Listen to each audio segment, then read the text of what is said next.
what is psychopathology and what does it result? The early psychologists like Sigmund Freud and others concentrated on the problems and the difficulties of patients, the pathological symptoms and how to heal them.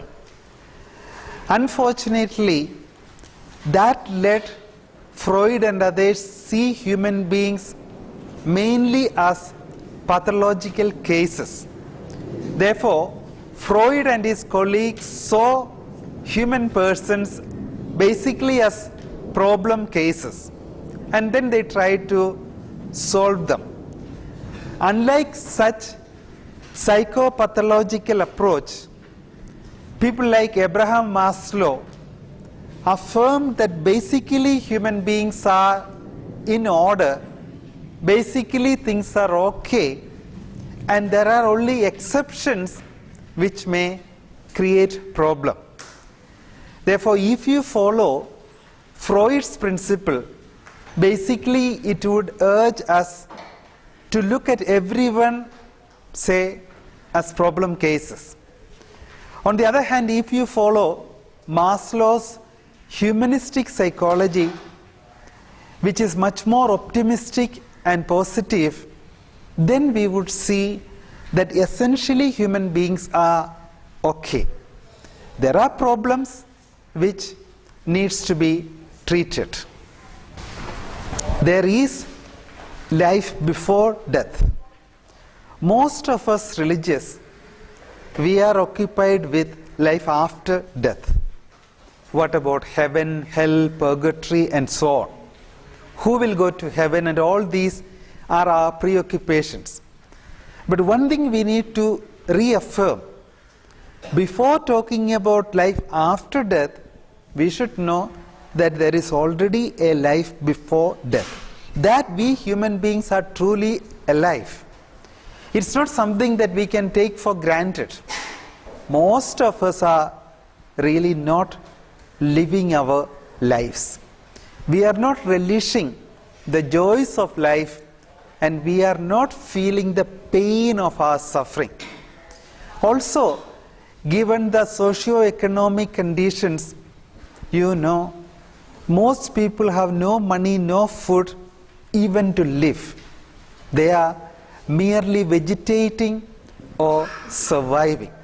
Therefore, it is our responsibility to feed the hungry, to give food, both physical and spiritual food, nourishment to the people, make them truly alive, and after that we can talk about life after death. What is intrinsic dependence? Intrinsic dependence essentially means that for a thing to come about, the material, the earth must be there in the beginning, and for the very thing to survive, the earth, the body must be there, and if the body or the earth is taken away, the activity just vanishes. Examples of intrinsic dependency. For my eye to see you all, you must be there. The moment you are taken away, then my eyes cannot see you. Therefore, eyesight or seeing you is an example of intrinsic dependency. The eye is intrinsically dependent on people or objects so that it can see. The same thing is applied to smelling.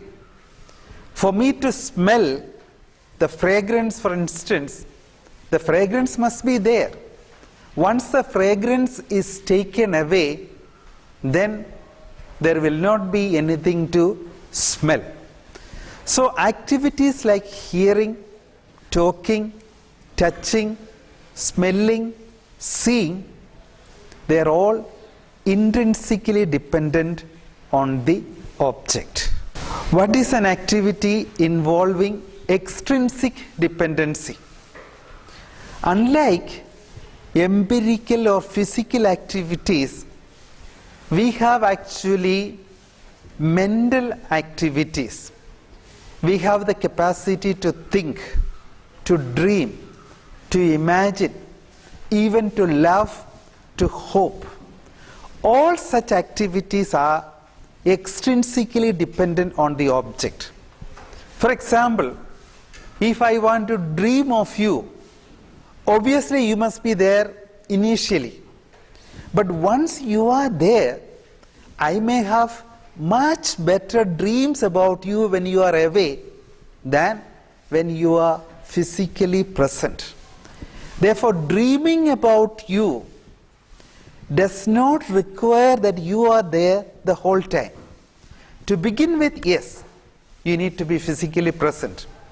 But once your physical presence is initially there, then the dreaming can go on, the thinking can go on, the hoping can go on. Therefore, activities like thinking, dreaming, hoping, imagining, they are extrinsically dependent on objects. Does Aquinas believe that animals have souls? Yes, Aquinas does believe that animals have souls. Animals have a soul that began with their birth or conception, and their soul dies when they die. Therefore, the animal soul is mortal. Why is it so? Because according to Aquinas, the animal soul is intrinsically dependent on their body. As long as the body is there, the soul also is there.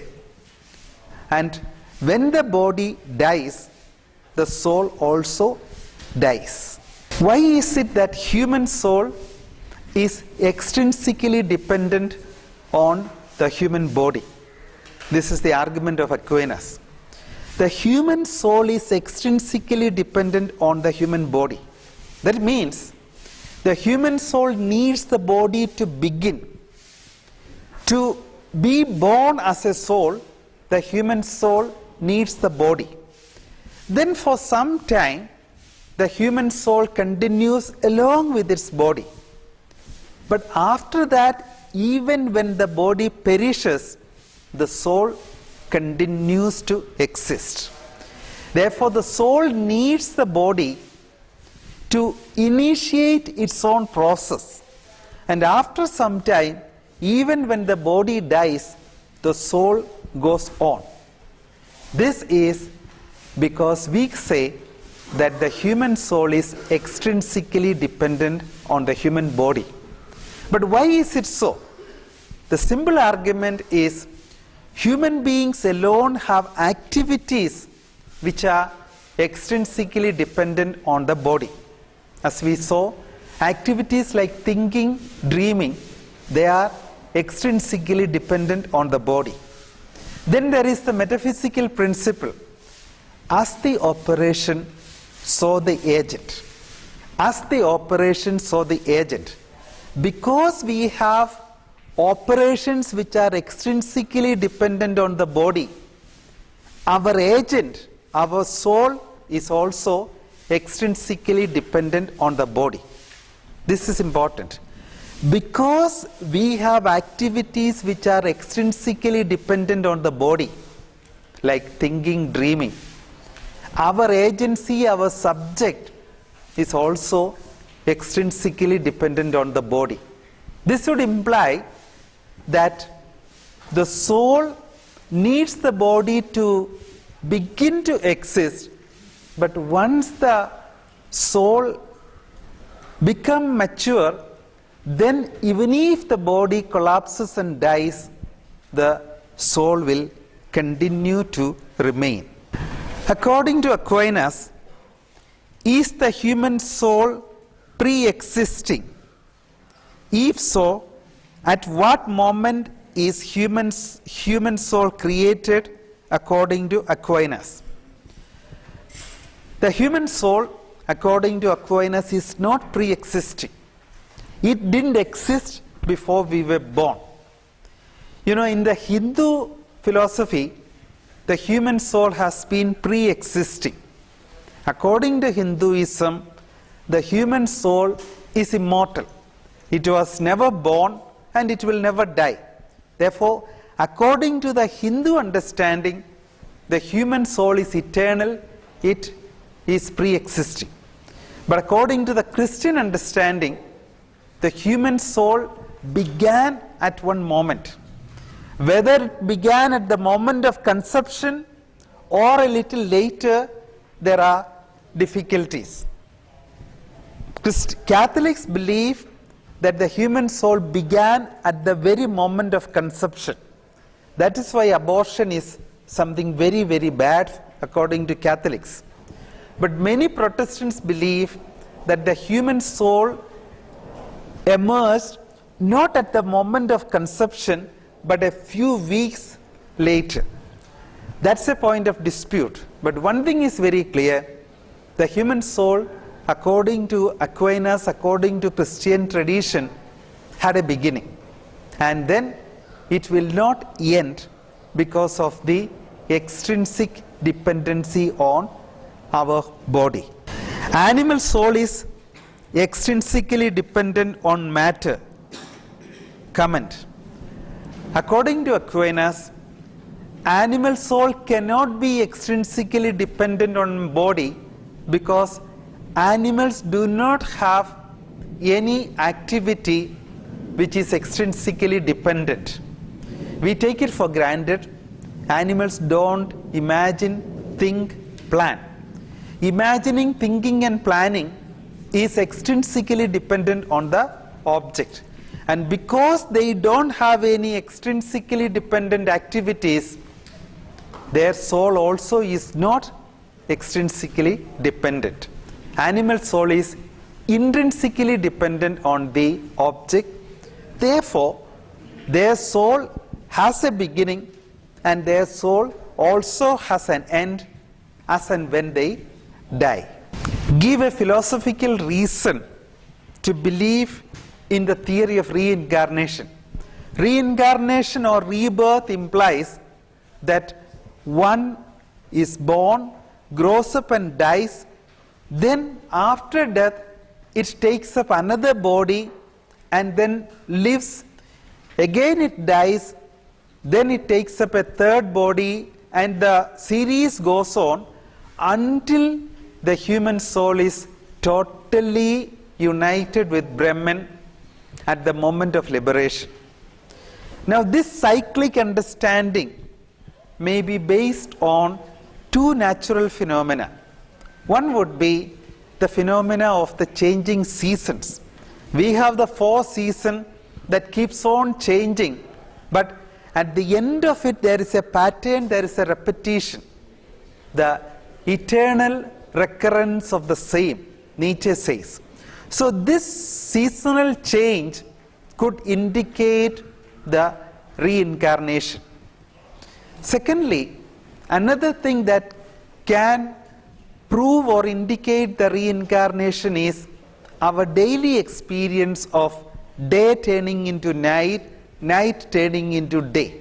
So day, night, that could also be used to prove or to indicate this theory of reincarnation, the theory of rebirth or transmigration. What are some of the philosophical problems and difficulties associated with the theory of rebirth? The theory of rebirth, as we saw, rhymes well with the change of seasons, with the day-night cycle. But the one core philosophical difficulty is the theory of rebirth presupposes the world of karma, the world of samsara, and you are being punished or rewarded in this life because of your previous birth and what you did in that previous birth. This is the theory of karma. If you had been a good person earlier, then you would be rewarded with better life. This is a simple way of explaining the theory of karma. The difficulty here is, I am now well off, yes, because of some past actions. But in our normal day-to-day life, if I am not aware of the past actions, whether good or bad, then I cannot be rewarded or punished for that action. Suppose you do something in your sleep. If, there are some people who will walk in the sleep. So if you really want to do some harm to someone, then you be a sleepwalker, go and slap him twice and come back. You will not be punished because what you have done is an unconscious act. Since you have not done it knowingly and willingly, you will not be punished. In the same way, what I did in my past birth, I do not know about it. Therefore, to punish me for an act which I might have done, but which I am not aware, that is not just, at least according to our present standard. Maybe later when you reach nirvana, everything would become transparent. But at the moment, it's not fair to punish me for an act that I do not remember doing. And that is actually a serious philosophical difficulty against the theory of rebirth. Give an example of an Indian thinker who does not believe in life after death and still opt for courageous despair. Courageous despair. That would mean, yeah, we know things are bad, things are going to become worse, but still I do my duty, I do what I think is right. This idea was first proposed by Albert Camus, the French existentialist thinker. For many of us in India, we do good things, great things, because we are inspired by God, because we believe we are called by God to do great things. Mother Teresa, Mahatma Gandhi, they are clear examples. But there are a few people who sacrifice themselves, offer themselves without any faith in God. And their stamina, their sense of sacrifice is tremendously not worthy. They don't help the poor because there is a reward waiting for them in heaven. They reach out to the poor simply because the poor are there and they feel that it is their responsibility to help the poor. Two people from India that could be considered as examples. One would be, I think, Khushwant Singh. Khushwant Singh was the editor of the Illustrated Weekly long ago. Then he was a very good writer, to some extent a social activist, but then he did not believe in God. Another example I can cite would be that of Periyar. Our Tamil friends would be very familiar with him. Periyar really dedicated his life for the service of his fellow human beings, not for any reward, not for any God, because he didn't believe in life after death, nor did he believe in God. Many of these Marxists, many of these social activists are also burning with that zeal for commitment to the poor, for helping out the poor. Not because there is a God to love them, a God who would reward them, but it is part of their innate nature to feed the poor, to help those who have fallen. As the action, so the agent. Elaborate. This is a classical metaphysical principle. As the action, so the agent. Whatever you do, your action and activities reflect the subject, reflect the agent, reflect the doer. The actions, the deeds point to what kind of a person that you are. If I am only involved in activities of intrinsic dependency, then my subject, my identity also would be connected with intrinsic dependency. That is true of animals. In the case of human beings, we believe we have some activities which are intrinsically dependent on the object. We have also other activities which are extrinsically dependent on the object.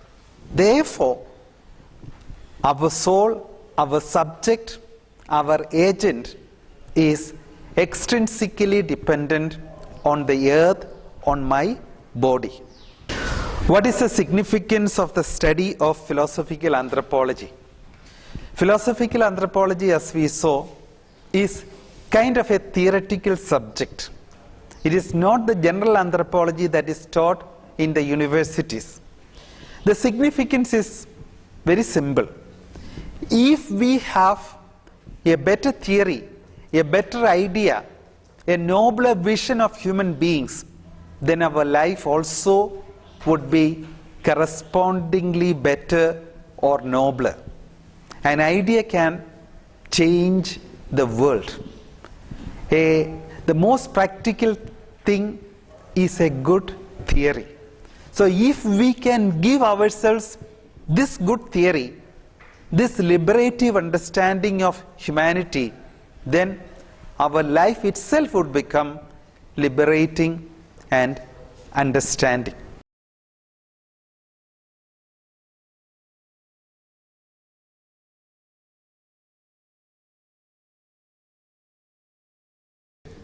The two issues, one, FIR, the fourth industrial revolution. The fourth industrial revolution gives us possibilities which were unimaginable even 15 years ago. The coming together of so many technologies, genetics, artificial intelligence, Internet of Things, that is going to change the way we live, we move, and we have our being. You would certainly be dramatically different in the next 20 years because of this fourth industrial revolution. It's a very good thing. It would make life much better. But at the same time, it has also very grave dangers. The most important danger is probably it can make human beings unnecessary.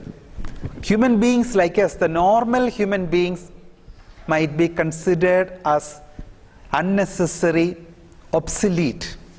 Only the robotics, the artificial intelligence alone may matter. Therefore, the greatest danger is the artificial intelligence will rule over the natural human beings. We cannot really predict what it is, what is going to be in the next 20 years, but one thing is certain, we do have serious issues, serious dangers, and sometimes the possibilities could be terrible, terrible. The second possibility is that we are actually in the process of the sixth mass extinction. If this theory is true, the proposal of the scientists is true, this sixth mass extinction is caused by us, by human beings. Our human greed is trying to consume us. Our hubris, our arrogance is going to swallow ourselves alive. And that's a very, very great, very, very tragic experience. If we cannot stop the collective death of humanity and about 80 to 90% of life, that would be terrible tragedy. Therefore, dear friends, as believers in Christ, without giving up hope, we need to commit ourselves to save this precious planet Earth. We, of course, do have hope in the life after, but all our hope in the life after should reinforce our commitment to this life here on earth, our common home. That is how Laudato Si would say. Therefore, prayer for the world, the life after death is very good. But that should give urgency to the life before our own death. Because people of your generation, you would be facing the serious consequences of a possible sixth mass extinction. I will be giving you this slide also.